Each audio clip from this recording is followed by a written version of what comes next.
மகாராஷ்டிராவில் உள்ள ஹரிச்சந்திர கோட்டையில் இருக்கும் கேதாரேஸ்வர் குகைக்குள் ஒரு தனித்துவமான சிவன் கோவில் அமைந்துள்ளது. புராணக் குறிப்புகளின்படி மத்ஸ்ய புராணம், ஸ்கந்த புராணம் போன்ற பண்டைய நூல்களில் இந்த கோட்டை பற்றி, இந்த குகை பாண்டவர்களால் கட்டப்பட்டதாகவும் சிவபெருமான் இங்கே சுயம்புவாகவே தானாக குடிகொண்டதாகவும் சொல்லப்படுகிறது. இந்த கோவில் ஒரு காலத்தில் 4 தூண்களால் தாங்கப்பட்டதாக கூறப்படுகிறது. இந்த தூண்கள் ஒவ்வொன்றும் ஒரு யுகத்தை குறிக்கின்றன: சத்ய யுகம், திரேதா யுகம், துவாபர யுகம் மற்றும் கலியுகம். இதில் முதல் 3 யுகங்களை குறிக்கும் தூண்கள் ஏற்கனவே விழுந்துவிட்டன. இப்போது நாம் வாழும் கலியுகத்தை குறிக்கும் ஒரே ஒரு தூண் மட்டுமே எஞ்சியுள்ளது.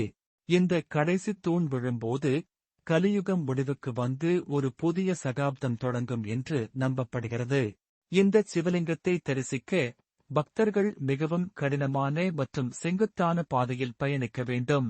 மேலும் இந்த குகைக்குள் உள்ள நீர் முழங்கால் வரை உயர்ந்து சூழ்நிலை மிகவும் குளிராக இருக்கும்.